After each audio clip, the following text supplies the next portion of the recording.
Hey everyone, it is a jam-packed show this week, and there's an epic prize. What should I say? Prizes to win. We have 5 2-player starter bundles for Warzone Resurrection to give away. 3 front stage, 2 backstage.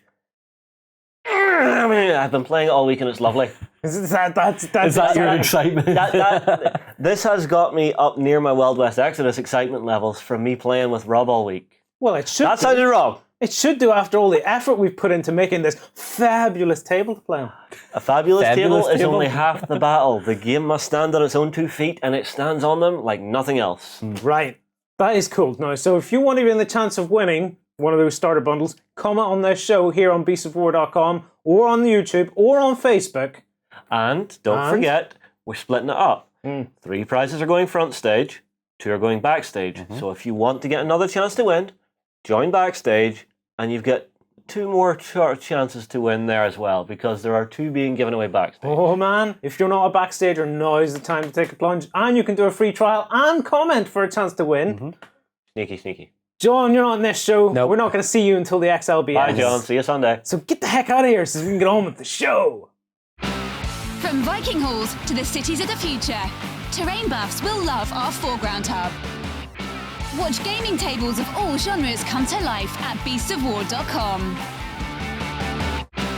Fight for the Iron Kingdoms as a warcaster. Take control of the mighty jacks, arcane devices, and dark sorceries to bring the fight to the War Machine Hub on beastsofwar.com.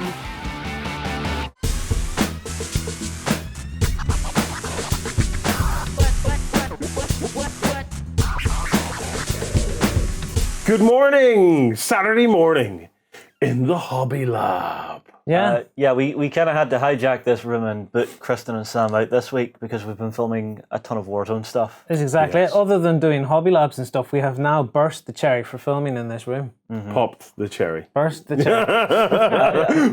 At least one side's more gentle than the other. Yeah, so that was a very, very aggressive one there.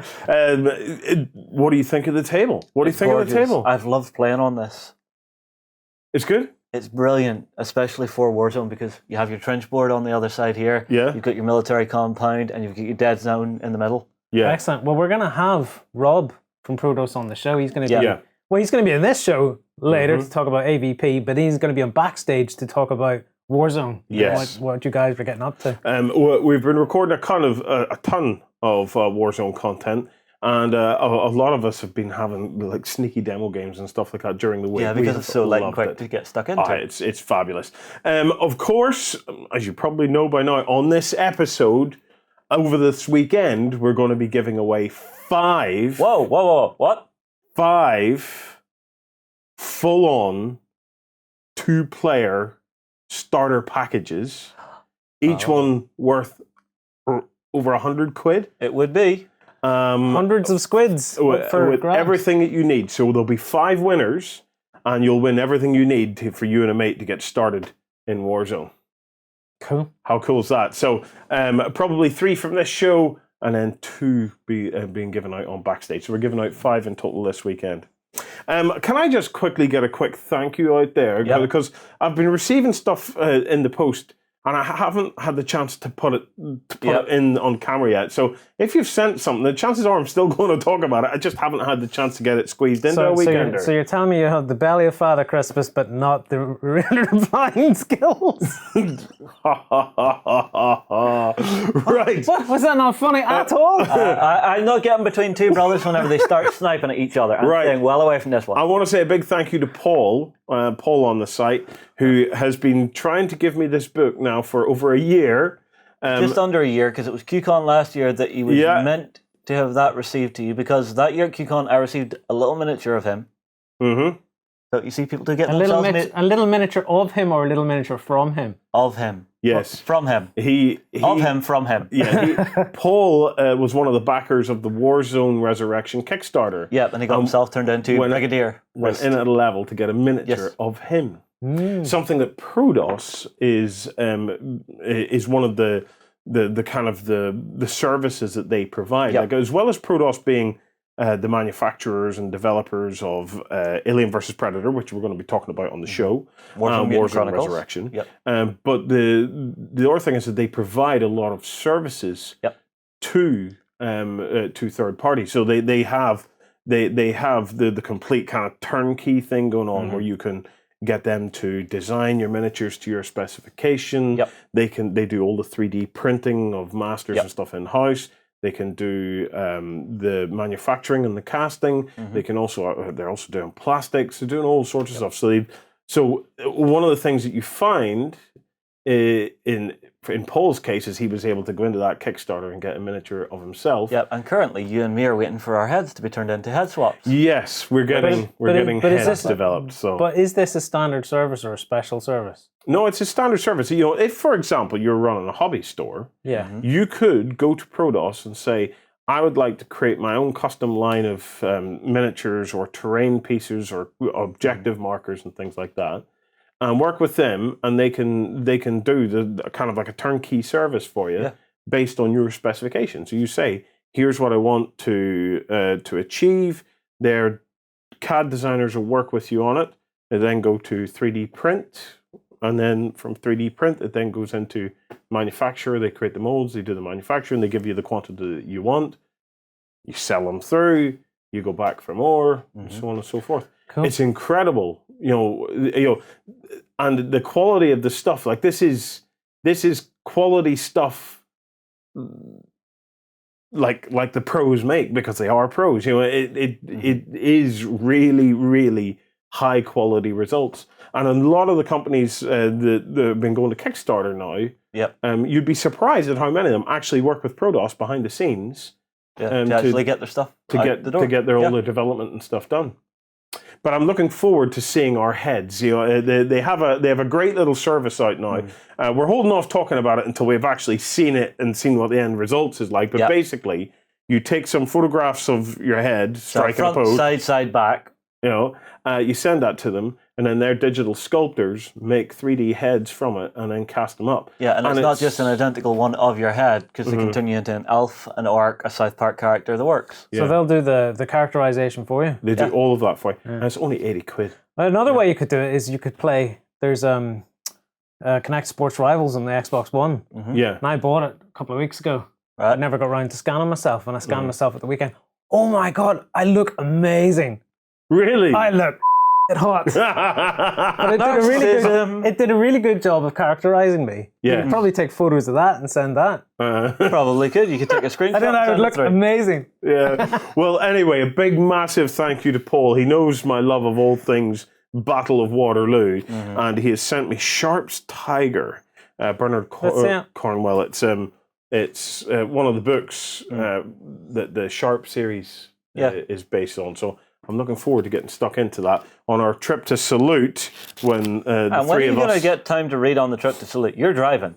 Yes, but when the three of us are all holed up in our little cabin on the ship, overnighting it, okay? Right, so basically me curled up in the corner of the hold while you two sleep in the big suite. In the big suite? I was wondering what he was going to say there. I intend to spend my journey playing one of the games we're going to look at. Yes. Right. Which game is that? We're going to look at Imperial Assault. Let's do it. Oh, yeah! Okay, right. One of the big features of the show, we have it here. Yep. I have you now, young Skywalker. It's Imperial Assault. Right. I've been looking forward to this arriving in the studios, and we now finally have it. So we will be having a full unboxing of this, so I don't want to be giving too much away. You don't want to blow the beans on one shot. But I wanted to take to talk to you guys about what the game actually is, right? We all know that Fantasy Flight, you know, two games that come to mind when you think Fantasy Flight. X-Wing. Okay. Number two. Don't know. Right? Most people would say Descent, I would say. I actually haven't played that. A lot of people would say Descent. It's two games that they're really, really well known for. This is like the Star Wars dungeon crawler you always wanted. Okay? So it's a game that is that is played in two ways. Okay? Each one equally exciting to us here at Beasts of War headquarters. The first way is, as a board game, you have a whole pile of Imperial miniatures and you have a whole pile of Rebel miniatures, okay? They're all kinds of heroes and things like that. And then you have these tiles, okay?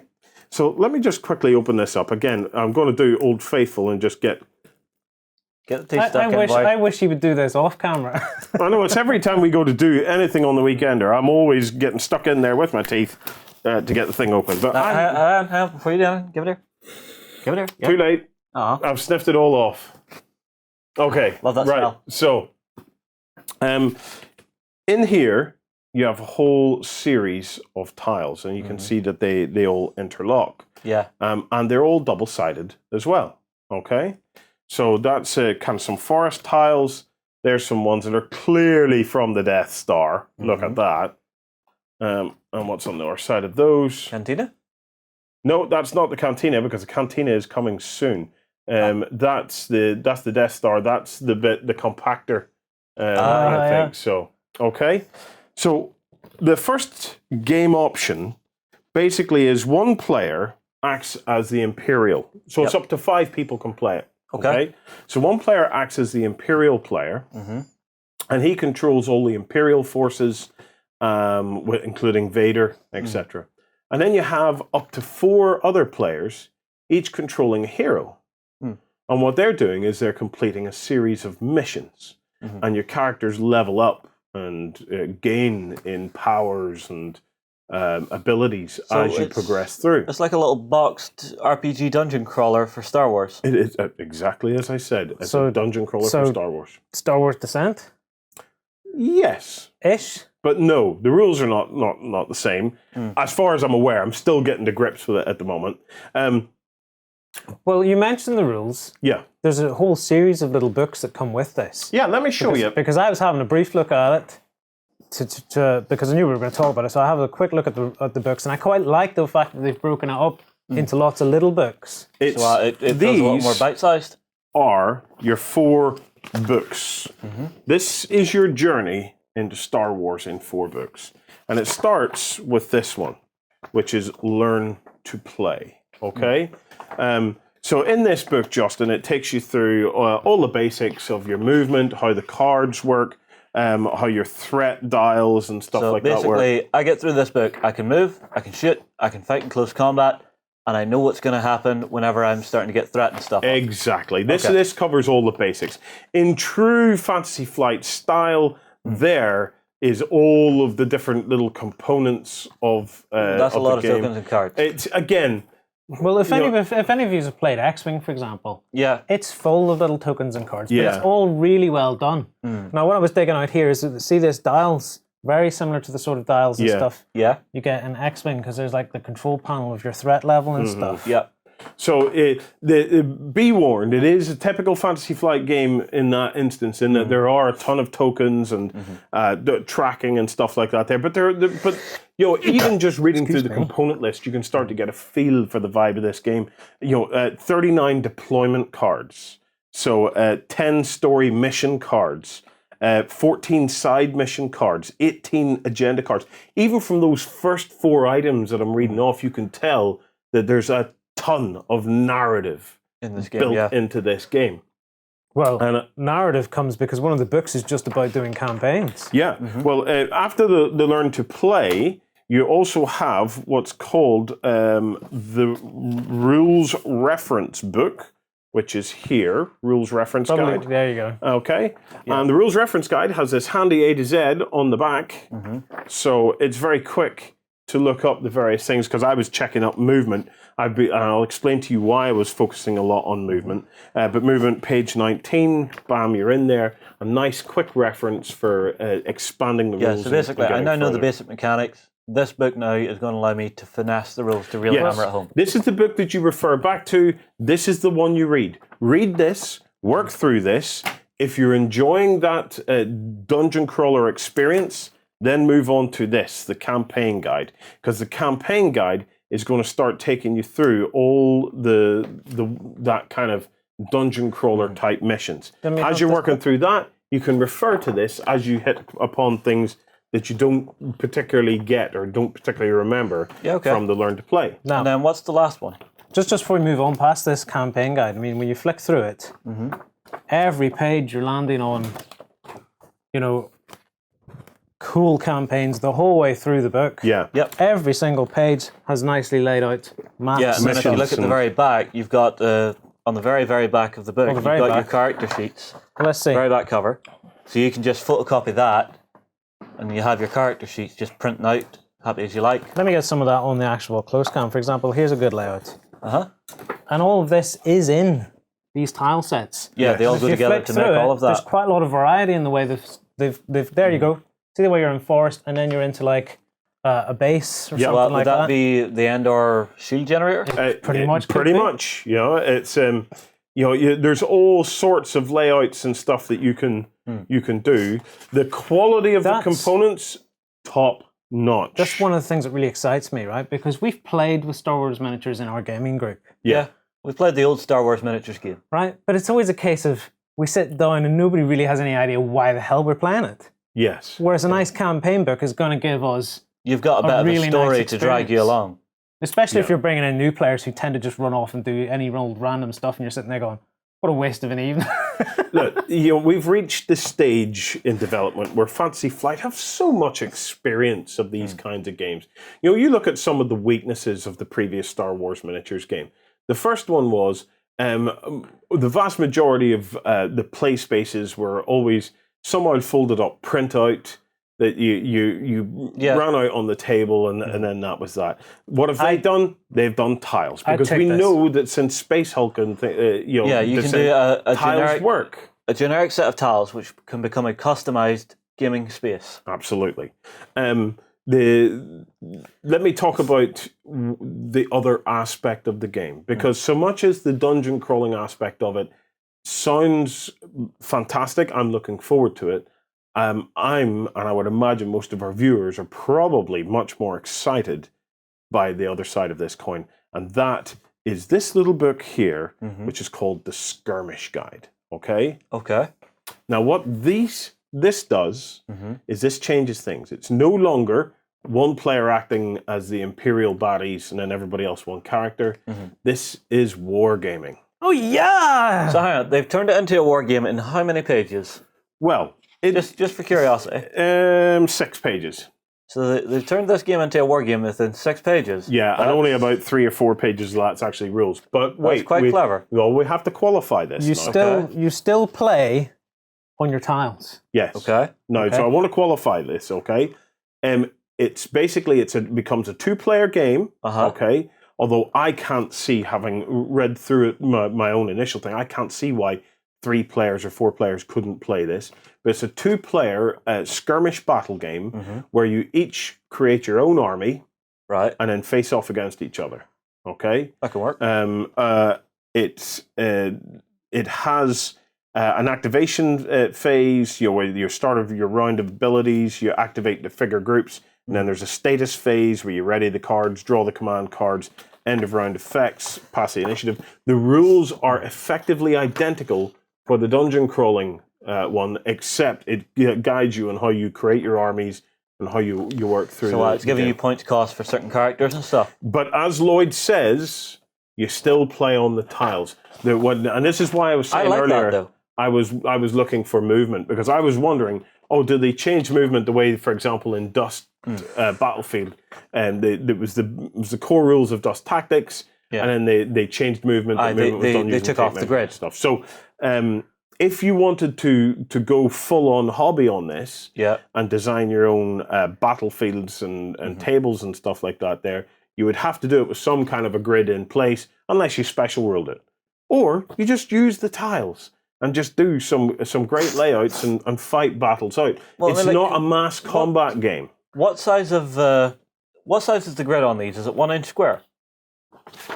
Let's see. So it's something like that. It looks like 1 inch square to me. Pretty much, yeah. Yeah. So for every square you're allowed to move, means you're allowed to move an inch. It's that easy to switch from one to the other. Well, it is and it isn't. A lot of it depends on how you would work out things like line of sight and cover and stuff like that. There are aspects. I suppose. I'm looking forward to playing it exactly as it comes. Yes, me too. Although we look at these kinds of things and we immediately start to think of, oh, wouldn't it be great to have terrain and stuff like that? You're thinking of your 18-foot-long Table of Doom. This game won't suit an 18-foot-long or even a 6x4, okay? This game is very much at the individual kind of hero level, okay? It's going to be... well, so we think. Yeah. Because we have to get some games in of this. We're going to get some games in, but based on our assessment of the rules, looking through the components, getting the vibe of the game, it's like, for one instance, we know that, well, I don't know actually, I'm surmising, I could be wrong, but it's no squad rules. Okay. So what? You're activating each person. You're activating minis. Okay. Normally, like that, this book makes this game for me. Yes, absolutely. Because I like that I versus you, right? My brain versus And the yours. other thing is, if you're thinking, if you think in a sense of like Descent, there's only a few characters. No. This box is chock-a-block. Well, there's plenty of baddies and stuff in there. Oh, there's tons. But in this box, there's 34 figures that come in this box. Yes. So you can easily split it up into 2 factions and go at it. Yeah. You have in this particular box we got, there's also the bonus Luke Skywalker and Darth Vader figure pack. So watch out for the unboxing where the guys will go through this and actually take you through the contents of it in more detail, so you can see the quality of the components on the cards, etc. But I did want to pull one model out of it. Okay. As many of you guys who watch this will know, that we're going to salute this year, and we're taking our own Star Wars game of the Battle of Hoth. I hear you say model, not miniature. Yes. Well, let me finish and then we'll see. So we're taking the Battle of Hoth this year to salute. It's going to be a 16-foot-long table. There's going to be AT-ATs marching up with their ATSTs. They're going to come up to the Rebel trenches, and then past the Rebel trenches is Echo Base, where there's going to be battles and stuff going on in Echo Base. Grant Ennis, who was our winner of the Game Designer Challenge for the salute and the Hoth battle, has been writing a set of rules specifically for this. So Grant will be there at salute leading the charge on this as a participation game so people can get involved. Now, for anybody that's been following along, we've been doing like little backstage diary updates, and they will know that we have... Are you ready to be excited, Tilston? Okay. No. That's one of ours. Yes, this is one of our ATSTs. This is the old Wizards of the Coast Imperial ATST from the old previous Star Wars miniatures game. And has John done any work on this one? No. This is exactly as it comes. Okay. So this is what we have been working with. There is one of these in Imperial Assault. Yeah, you see, this is what I was thinking. You said model, not miniature. Well, take a look at this. Oh, hello. So this is the new Imperial Assault one. Now, at first glance, you might say, "Oh, it's quite a bit smaller." I don't know, it's actually not. The top of the legs are flattened. About 100 times better. Okay, so this is them side on. Hold this for a minute. Yep.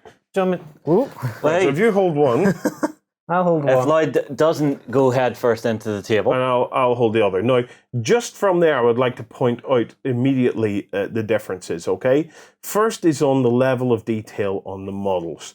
So up here on the actual cockpit and top canopy bit, you can immediately start to see more panel lines. The legs themselves are heavier, chunkier, and they have a lot more details in them. If we turn it to the back, rotate to the back, the level of detail is almost like night and day. Although they are the same vehicle, there's so much more crisp detail on this particular one, where you can see a lot more crispness in the details right down through the back legs. The actual size of the canopies, the top cockpit, is pretty much the same. What makes this one look so much smaller is that the pose there's a lot more bend in the legs, okay? Which is more like what it should be if you watch the movies and stuff. Over on this side, you can see a little different. You can see we have the ladders. We have more details. Even in the weapon components themselves, if we go to the front, whereas the details on this older model are a lot softer. There's nice razor sharp details on these, and you can see far, far better opportunities for painting. Now, particularly this detail here. Yes. It makes a huge difference actually having the window sort of flaps. This just looks so flat in comparison. Yeah. And scale-wise, Justin, they're actually roughly the same sort of scale. I don't know. There seems to be a very mild variation in it. It's mostly just down to the fact that one does look shorter than the rest, but that is a much better model. A far, far superior model. Yeah. And having looked at it, this was one of the things that I wanted to see with Imperial Assault is Fantasy Flight made X-Wing, and X-Wing is a pre-painted game. For me, in that respect, X-Wing is probably a more accessible game to the wider market. Because people will buy it, and all they need to do is open it up and play with it. Okay. Yeah. This stuff requires a little bit of assembly. Doesn't require any glue whatsoever. So just pop and play. Well, yeah. I think you just popped that out and put it together. It came in what 1, 2, 3, 4, 5, about 6 pieces. Yeah, about 6 pieces for this. It just pops together. But what I wanted to see, did it feel collectible? In other words, were the components of a high enough quality that you'd actually want to collect them to build bigger armies, to build bigger forces. And for me, I want to take the box and I'm going to go home and paint them. Exactly. If it ticks that for me, I'm thinking, yeah, they're hitting the mark there. Yeah, job done. Job done. You will see in the upcoming unboxing where we take you through all of the rest of the components and stuff.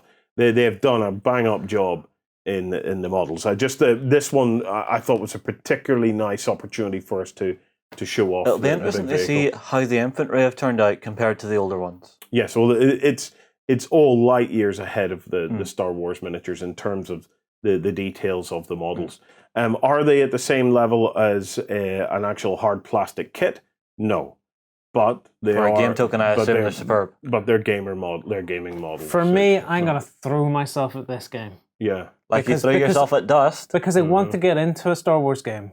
The problem has been there's been no Star Wars game that you think, if I put a lot of time and effort into that, it'll reward me in the long run. Yeah, because they're dying out. This is a game starting out. It's starting in a great year because it's a Star Wars year. Yeah, yeah. There's new movies on the way, so you can expect to see it. I'm going to put some time and effort into it. To pick up on what Lloyd has said there.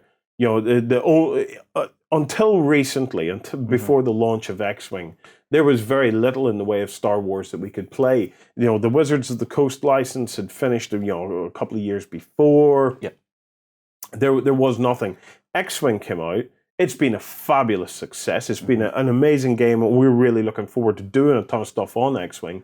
But let's be honest, X-Wing, all the stuff comes straight out of the box. It's all there. You could repaint it if you wanted to, but only the most dedicated hobbyists among us, I would imagine. Well, I don't even imagine it's the most dedicated hobbyists. It's those who get the thing and want it to be more theirs than what it is when it comes out the box. Well, on the X-Wing front, we got the CR-90 that came in. Yeah. Right, that's the ship at the start of the very first Star Wars movie. Oh, this is the Blockade Runner? Now we're going to do an unboxing of that. It's been out for a while, but it's so cool, we're definitely going to do an unboxing of it. It's absolutely huge. As soon as you see it, you go, that doesn't need anything done to it. It needs nothing done to it. But this, however, who knows where this could go? If Fantasy Flight can put the same amount of resource, attention, and power behind this game as they have been I can see John turning to you and going, I don't want to paint anymore. No, but anybody would enjoy painting this one. Yeah. Absolutely. Well, in some other news, okay? So we will be unboxing that set. I have a couple of little updates that I wanted just to run past you guys. There's ally and villain packs that are going to be adding new models, and there's going to be more command cards and missions for both the campaign and the skirmish game. And there's a new expansion called Twin Shadows that's currently in development. Right. And this will interest you, Justin, because it's bringing a mini campaign all about the rescue of Han Solo. and you'll get the chance to fight at Mos Eisley, which will be the cantina. Mos Eisley. Mos Eisley, yeah. And there's going to be the addition of Tusken Raiders in that, and heavy stormtroopers, as well as some more heroes for the Rebels. It's nice to see that it's coming out as complete campaign packs. Yeah. So here's a full box that's going to give you a complete story. Yeah. Well, as we get into the game, I don't know about you, Lloyd, but one of the things I'll be interested to see is how it plays as the skirmish game, because I think our interest level is in that kind of the skirmish side. But I want to know if you picked up 2 of the starter boxes. Could you blend them together? Obviously, no double Darth Vader, but yeah. But can you start to scale this game up? How collectible is this game? And how much is there the potential to scale it? Because clearly, Fantasy Flight, as they grow the range on this, so they can release rules updates and stuff that do scale it. But I'm interested to see how well it scales as it is. Well, X-Wing went poof. Yeah. If they do the same with this. Well, I mean, Star Wars with the new movies coming out, it's a license to print money. You know it's going to sell. And we should shave that beard off and paint you blue. No, you're not. You're not shaving my beard off. I like it. I have had countless messages from members on the site going, "Don't shave it off. Just say, stay metal." Just say a few words for me, Justin. Just say the Wanawanga. The Wanawanga. Okay, on that note, I think it's time to take a quick break. Progress comes to a world of magic as science and the arcane combine to make marvels. Meet steampunk inventors and orc mystics at the Volsung Hub on beastsofwar.com. It's time for 28mm World War II action. Will you recreate history or reshape it your way? On the Bolt Action Hub at beastsofwar.com. And welcome back, guys. I'm joined by Rob from Prodos. Rob, you've been with us now for most of the week, recording a whole lot of Warzone Resurrection. But we don't want to talk about that. No, not yet. Not yet. We're not yet backstage. Although I have loved it. It's beautiful. Yeah. One of the things that we absolutely have to chat about is Alien versus Predator. The whole AvP thing. I suppose the first question is, when are people going to get their stuff? Right, so the aim is to get out the first box set, so the main box set for Salute. Yep. We're working on that. We're waiting for final approval from one guy at Fox, because we deal with 3 in the UK. Yeah. Right. 2 of them have signed off, and we're just waiting for the one guy to sign it off. And once he signed it off, we can hit print and we can keep going. We've got all the figures ready. They're all made. They're all warehoused. They're bagged up. It's just... Here is my signature. Here's Everybody, signature. your stuff is here. We can hit print. We can send it to the guys, and we can start packing it. Yeah. And we're hoping to have copies available for Kickstarter backers to pick up at Salute. And we'll also have some for sale at Salute too. Right, if it's there at Salute, shut up, take my money, because it looks beautiful. Absolutely. Well, yeah, absolutely. So, tell us what's in the game then.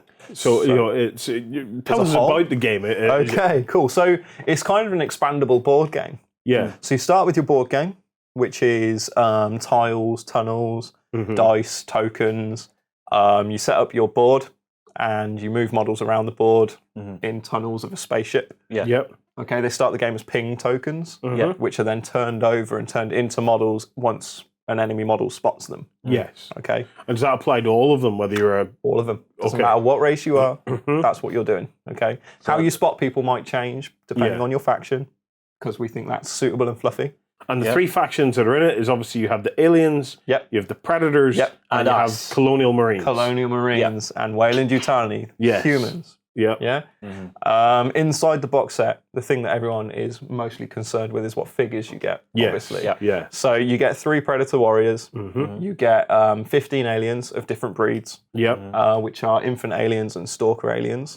So, and then you've got 5 colonial marines, so a small squad of them that you can expand upon with the various expansion packs we're doing. Yeah. Okay, so that's your box set.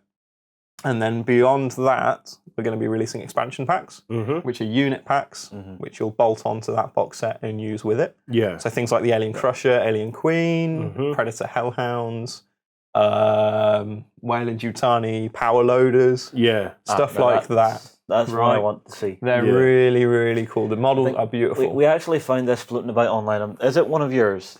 That is our power loader against our alien queen there as well. Yeah, and those are production figures. What scale? Well, they're 28 mil. Yeah, so that's a 40 mil base. Yeah, they're 32 mil. So 32 mil. Yeah, they're a bit bigger. You know, they're like the scale that most people are used to these days. Yeah, and then that's a 50 mil base that she's sitting on.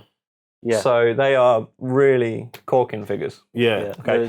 We've actually been hunting down one or two online. Yeah, so we've been sneaky. So we have this one as well. Let me just put this into perspective for you guys of how sneaky we have to be.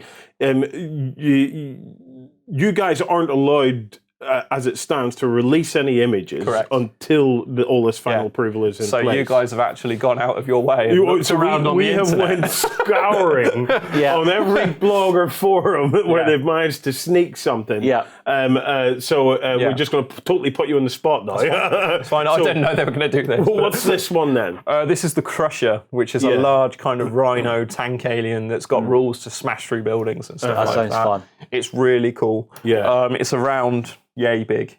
Yeah. As big as that? It's really chunky. Yeah. It would only just fit on an 80mm base. So we decided, let's just give it no base. Yeah. You know, it sits there, it's quite happy, just leave it as is. But yeah, it's not just the figures, you know. So the board game, it's all well and good. You're playing inside tunnels, you're quite happy playing the board game. But we're all kind of war gamers as well. We like open tabletop. We like to put figures down. We want to see armies marching across the table. Yeah. So we're releasing a set of rules called Alien vs Predator Unleashed, where you open it up and you can play on the tabletop just like this, using armies of predators, entire hives of aliens, you know, battalions of Weyland-Yutani Marines. You can really do some cool stuff. So, an open board game, or to the rest of us in the world, effectively a war game. Essentially. So, for all intents and purposes. Yeah. So, talk to me a bit about the tiles. So, you're going to be doing expansions and stuff like that on the models. But what about the tiles and the environments of the board game? Are we likely to see additional options there? I certainly hope so. I mean, currently our entire focus is getting the approval for what we know is going to come out now. Yes. So the first thing is getting the board game approved. And a lot of people have been asking, can you show us like the young bloods? Can you show us your clear predators? Can you do this? Can you do that? And yes, we'd love to, but the problem is we have to wait for approval on those things. And right now we want to focus on the most important thing, which is the board game. Yeah, getting that big step. Get that big step out of the way. We can start doing all the smaller squads. And then we can say, right, Fox, we would love to do this environment as an expansion pack for our board game that will come with a pack of 8 to 10 miniatures in a different environment with a new little add-on, 5 pages of extra rules just to use that environment. So your games like Zombicide, Dust Tactics, all those games that have done a similar kind of method, we'd love to approach the same thing. So it is a case of, I suppose it's so easy to get carried away. Of course it is. Of this. And the thing to remember is we are fans as much as you guys are. So when we first got this license, we're like, oh my God, let's do everything! You know, and then we had to go, Fox, is it okay if we do this? And they said, yeah, that's fine. 3-5 months later, is it okay? Please.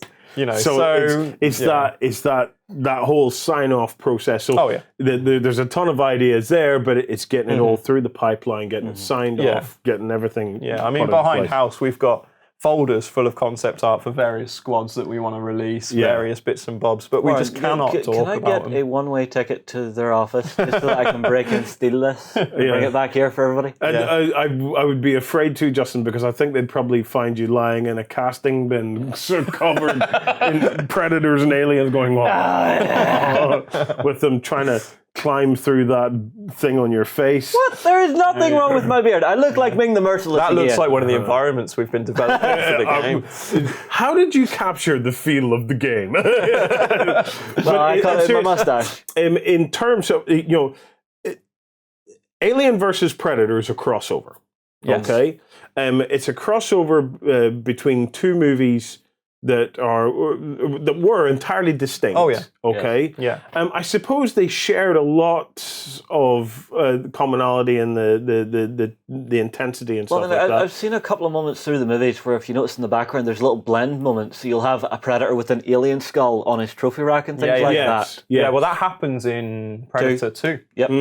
They open up God-awful movie, but Predator it did ship. happen. I don't mind it. I quite like it. Oh, I love it. Yeah. I hated it. No, but what I wanted to ask is, there are these distinct feels about these movies.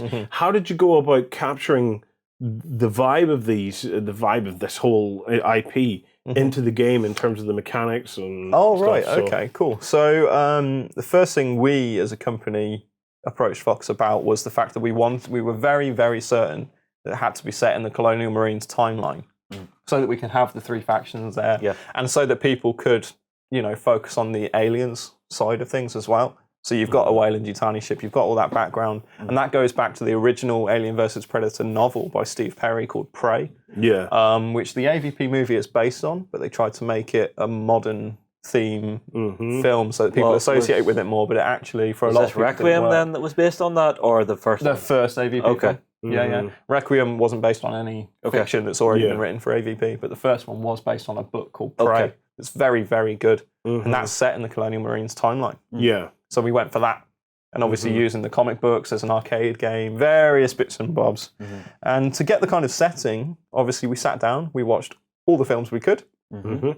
We read all the novels we could. We played all the arcade games, we played all the computer games, all the Xbox games. So you did everything. Research. Yeah.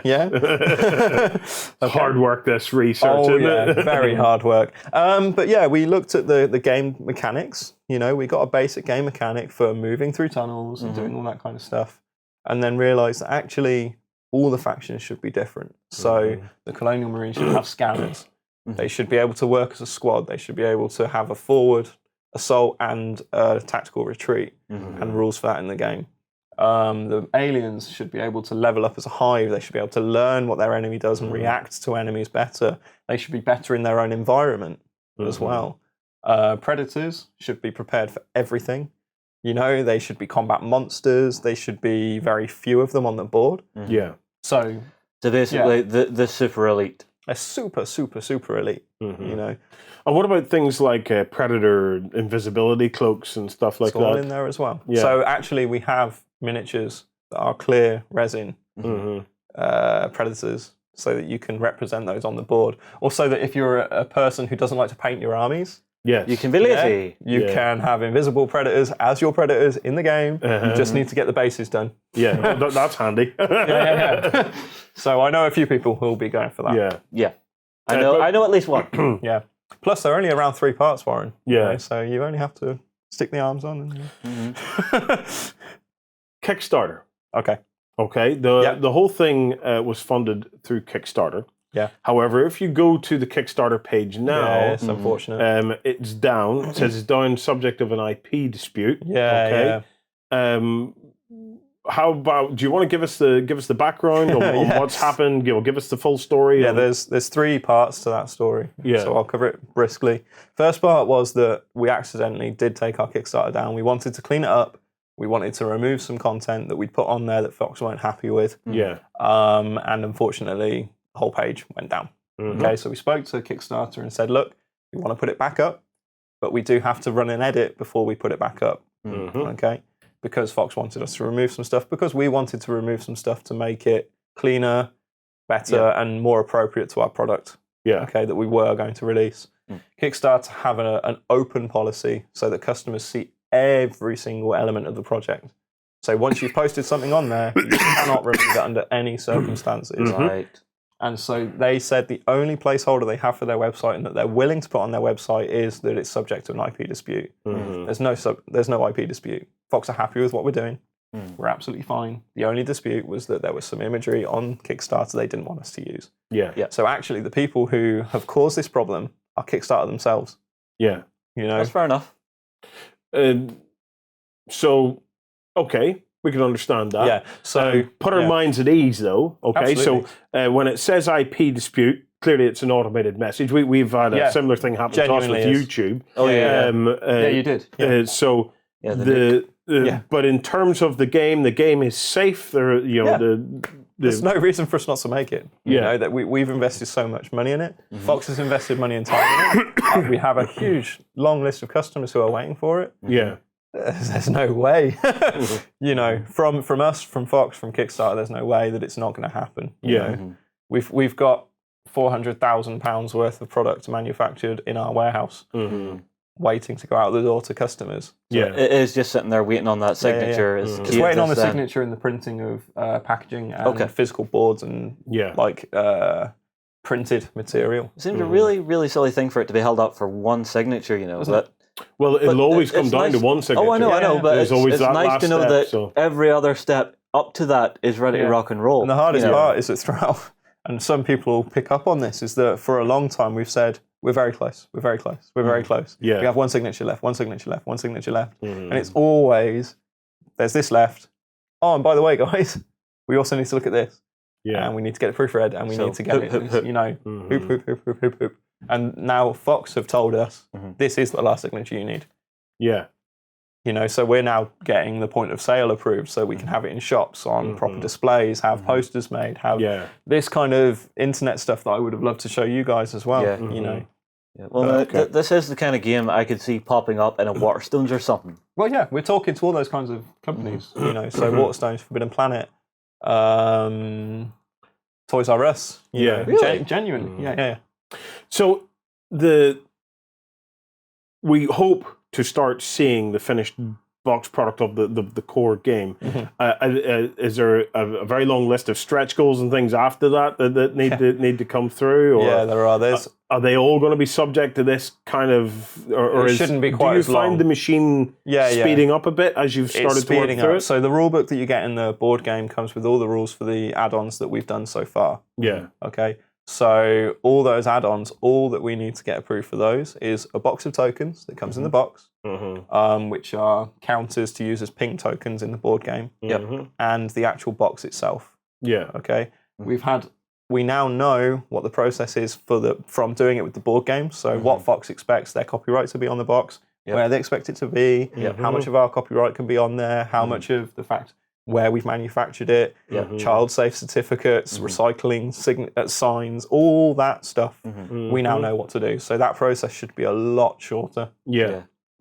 So we should. So for the backers who have maybe put more into this, you know, they can start to look forward to. Yeah. The aim is to get all that stuff done at the same time. Yeah. Because although we would have loved to get it released bit by bit, because that would have worked for us as a marketing strategy really, really well, so that every month or two you get a few new releases for each faction. The way we have to do it with this is all at once. Yeah. Because otherwise Kickstarter backers are going to be waiting ages just to get it all. Because we can't split the shipments too much. We never wanted to split shipments. Yeah. Because if you imagine, you know, 1,000 backers, average of £10 per backer. It's £10,000 just for one wave, and we're doing two. It's £20,000 in shipping. Yeah. You know, it's a huge sum of money. It's crazy. Yeah.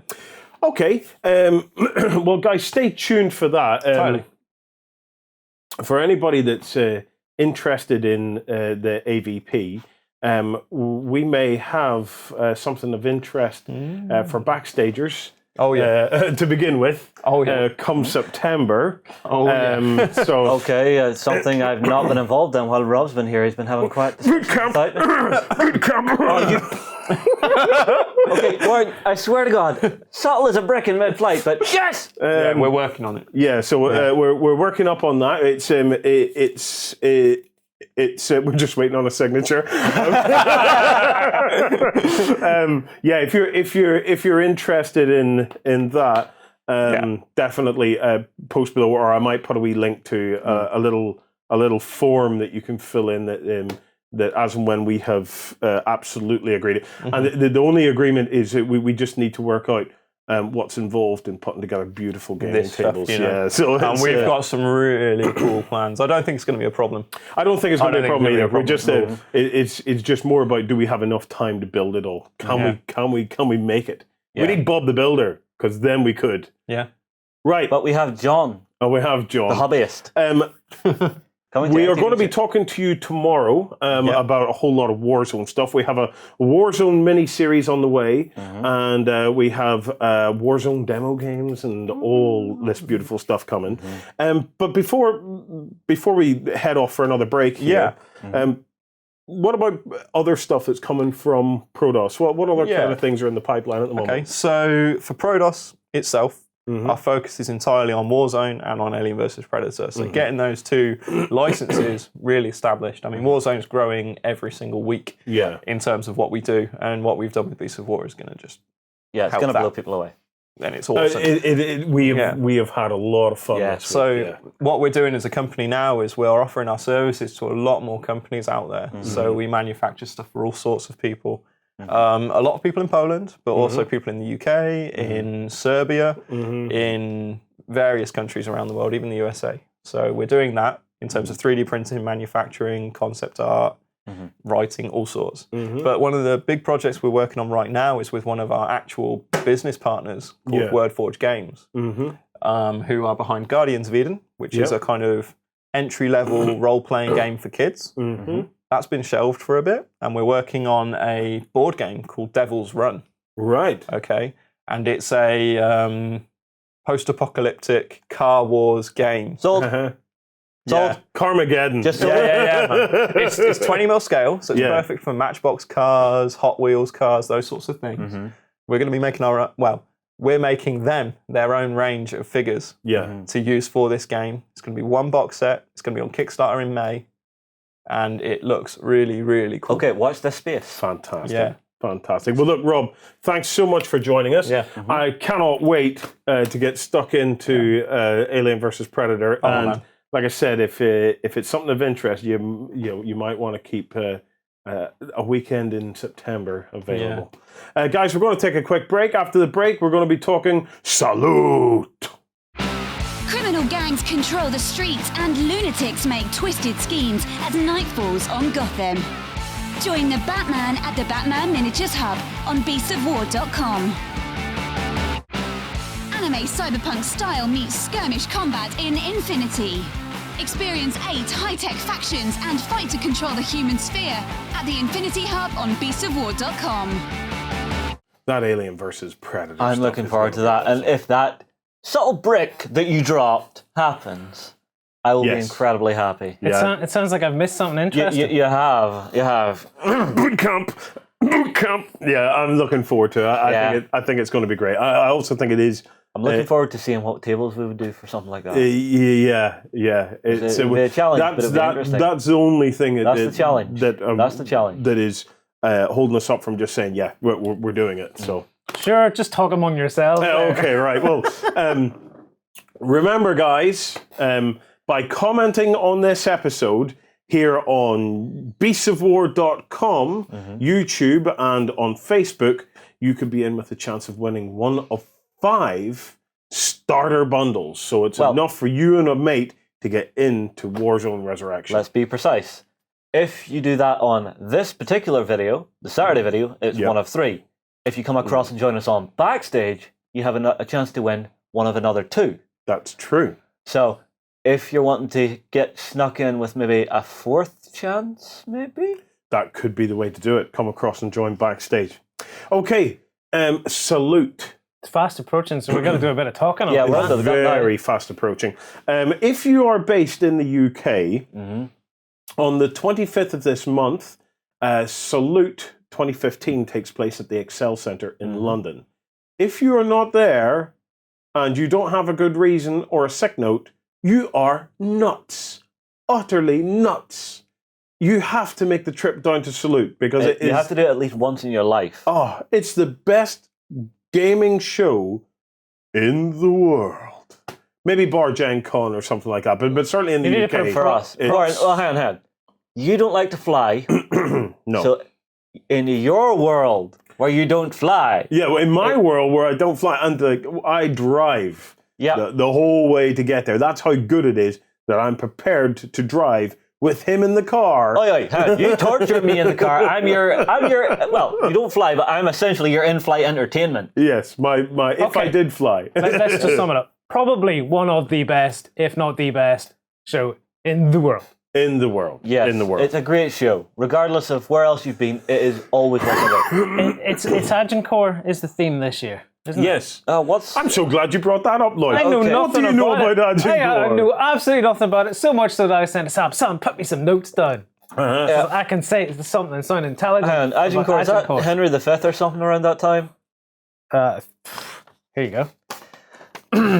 Henry V won against the numerically superior French army, led a new era of war in France, which led to Henry V marrying the King of France's daughter and Henry VI being made heir to the French throne. Right. There you go. So it's before Napoleonics. We're expecting horsemen, swords, longbows, the works. Yeah, because I was saying, give me some interesting things, and that's what came out, that big, long line. What I'm hoping to see is people in medieval cosplay, so people out in full plate armour. That would be kind of cool. That would be very cool, and I think we can fully expect that. And stormtroopers. Well, the stormtroopers turn up every year. They turn up every year. Right. What are you looking forward to at Salute this year? You know, it's all very well us saying it's the best show. I'm going to be very honest about what I'm looking forward to here. What I'm looking forward to is not having to drag a ton of footage home with us because we're doing the live blog. Yeah, well, we'll see. We'll go do the show and we're done. We'll see. Don't jinx it, Justin. Don't jinx it. I got an iPhone to do live blogging. I'm not jinxing it. The thing about the live blogging is, yes, we're not going to have to do a huge amount of work when we get home, but man, we might need to work even harder. And we work hard when we're at Salute. Yeah. To the point where I never get to go to any stalls or any traders. You're doing it wrong. I'm sneaky every year. Right, you see whenever I've been out running, doing the B-roll runs? Is this the point? That's when I do my shopping. So scanning along. Ooh, that's nice. Ooh, that's nice. Ooh, that's nice. Right, give me that, and that. Cheers, mate. Are you sure it's not the point where you go, oh, my war injury in my leg? Yeah. No, that's when I'm in the car. I tore ligaments in that knee when I was younger. If I'm sat in the car too long, it hurts. But the one that was last year was my middle of my back from holding a camera like this for an hour solid while Warren traipsed round the gigantic hall. If we can, put this into perspective, you know, before he talks too much, Justin is the Basil Fawlty of Beasts of War. Basil who? Whenever things start to get to a point where he dislikes it or he doesn't want to talk about it, he'll go, oh, Korea. I've never ever done that. Oh wait, no, I have when you were playing the evil dwarf, was it? Yes, whatever. Moving on. Are you done, Justin? Yes. This year, sugar.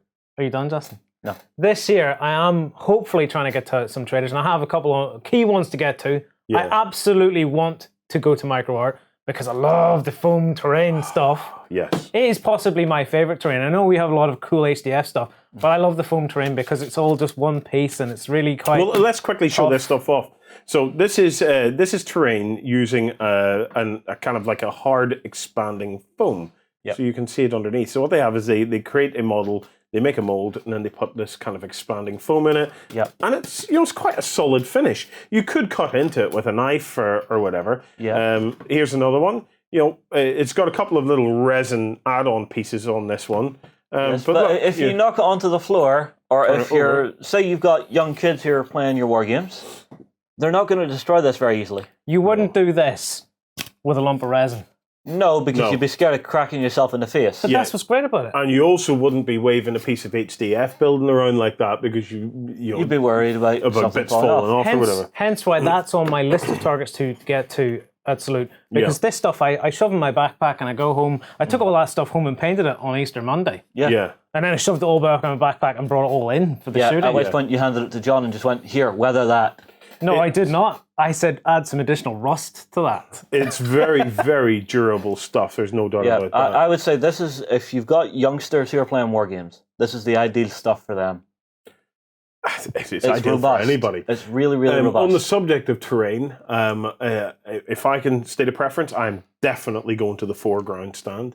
I wouldn't blame you. Every year they have got bigger and better.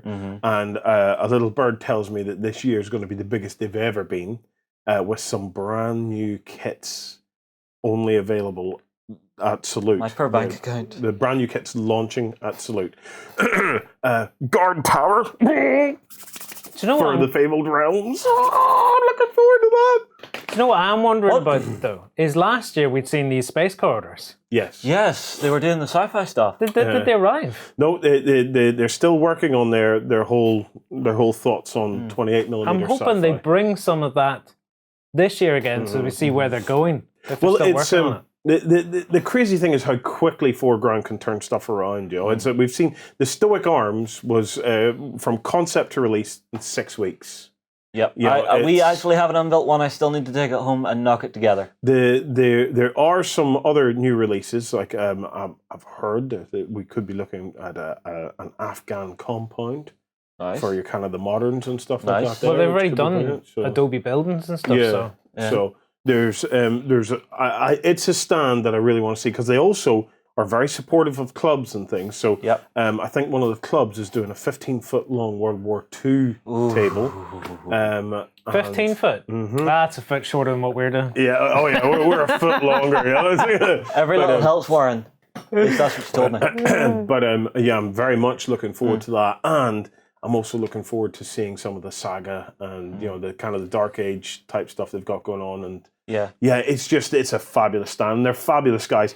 If you get the chance, you have to stop and have a chat with the guys from Foreground because you'll just fall in love. They're great. As we're talking about all this terrain stuff, the other one I definitely want to get to is Model Mates.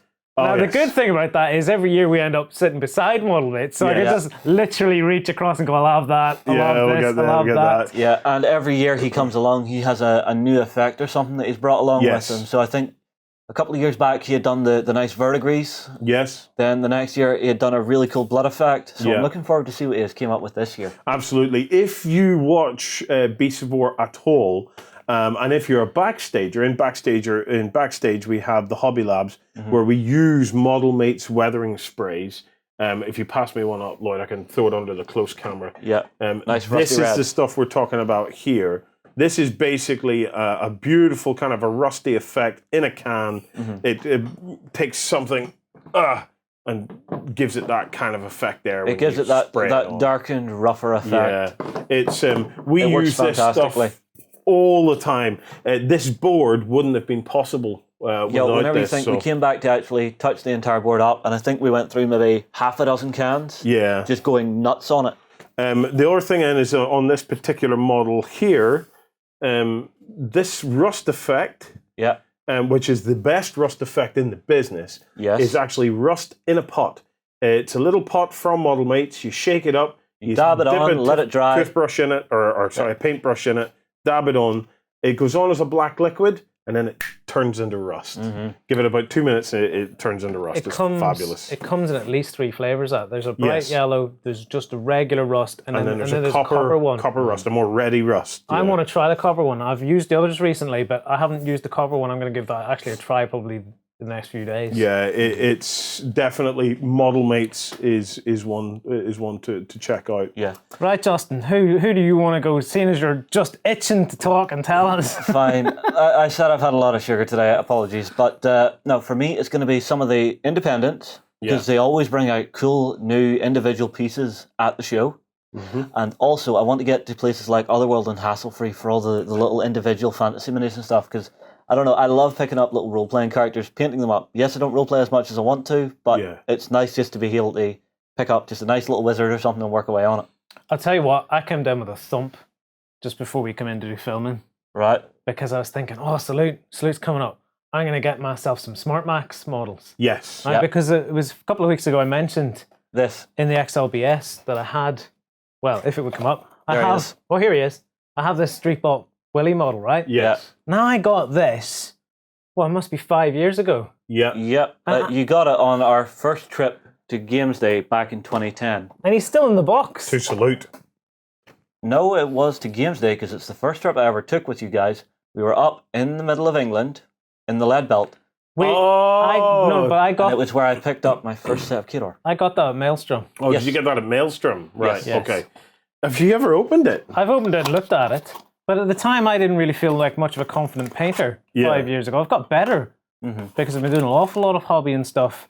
And now I'm looking at, and I have a reason to paint it now because I've been doing all that dust stuff. And suddenly, when we were talking about it the other week, I went, holy crap, why have I not built this now? This is perfect because I've got a real thing for Weird World War II. Yes. So I came down with a thump because I went through the list. They're not there. To see, I'm going to get in and get some Mouse Earth stuff. You can bring up, there's some images of I believe this is one these of them. guys. Look, we check these out. Yes. Oh, wow. These will go Is that really a Tommy well. gun? Yes. And he's Canadian. Yes. It's all weird World War. Yeah. Oh, he's cool. And I thought I was going to go and get these. And I came down with a thump when they're not there. Oh. There's another one. No, there there's not. been. Well, there's 3. And I was going to pick them up to go with that guy there. And that was going to be the highlight of Salute. So, I'm so disappointed. Well, I have 3 more things that I want to talk about, and then we're going to pick a winner of last week's contest and close the show. Okay. The first one is I want to go to the Hawk Wargames stand. Yes. Because we may well start to see the first glimmers of the new spaceship game, potentially. Oh yeah, we're definitely going there. Okay. 2, another thing I'm really looking forward to is going around and having a look at the various participation games and the club gaming tables. Well, we had a whale of a time doing that last year. Yeah, I absolutely, last year, I love Salute, but last year is probably one of the best times I've ever had at Salute, even better than the other times that I thought was great. And it was just because we focused in on the clubs and the participation games, and we just saw so much beautiful stuff. And 3, I'm looking forward to seeing something that I've never seen before. And that often happens at Salute, where we get to see something. Yes, new, you'll be walking past and there's this small mysterious little stall beside you. But is that something new, a visit to Salute, where Justin doesn't go, oh, Miss Shrapnel! Miss Shrapnel! But yes, guys, if you're coming to Salute, if you're a backstager, we're going to be doing a meetup on the Friday night before Salute at the Customs House pub, which is just across the road from the Excel Centre. I have one thing to say. I've picked up a new copy of Cards Against Humanity. I will be bringing it with me. Oh, lovely. Lovely. Okay. Just what we need, another copy of that. Yeah. So other than that, do come up and say hello to us. We are going to be live blogging the event. So what will probably happen is that the Beasts of War homepage will almost be entirely taken over with all the different themes and things that are happening at Salute. We may have gaming tables. We may have the Battle of Hoth battle report as throughout the day as it plays through of what's happening. We will most likely have, new traders or sci-fi. I don't know just yet how it's going to be structured, but if you can't make it to Salute, you can be there through us, through the live blog. And that is something I'm really looking forward to, is to see how well we can pull that off. I think it'll be great. But we've only got about 5 or 6 hours to do it. Yes. But we will have multiple teams hopefully running around. Yeah, but then there's a bottleneck, Justin. The bottleneck is you and him. Us too. So it all has to go through somewhere. Hang on. If it's bottlenecking at me and him, I might actually get to spend a Salute where I'm sitting down all day. You could end up sitting down for most of it. Yeah. Okay. And then his handle goes, oh, the engine. Carpal tunnel! Right, guys, look, thank you so much for joining us. It's been a really interesting episode. Remember that tomorrow we have the XLBS version. It's the extra long backstage edition of the Weekender. It's a whole other episode that goes out on a Sunday morning to the backstage members, the people that support the whole Beasts of War community and keep the whole project alive. Without the support of Backstage, it just wouldn't be possible. We'd have to hang our hats up. Google is changing the rules again on YouTube. Come on, really? Things are. It looks like doing any kind of content for YouTube is going to get more and more difficult. I did see that. I looked at it and went, oh, it's getting more. Do we have a prize ring to announce before? We do. Raging I'm Heroes just winner. getting to that. Last week we had the Raging Heroes competition where you could win Harry the Hippo and his cohort of kick-ass ladies. Yes, from the Galaxies. jailbirds. The winner of that was Cousins 286. So you know what to do. Contact us on the prize request form. Man, and we will take care of that. Their Kickstarter exploded, didn't it? Oh, and I think you would still get in on PayPal. I think as we message up. Yeah, you may still have the opportunity to get in on that Toughest Girls of the Galaxy 2 Kickstarter. They busted through $800,000. Yep. Oh my goodness! Yeah, but it's the beautiful volume of minis. stuff that's been unlocked is unreal.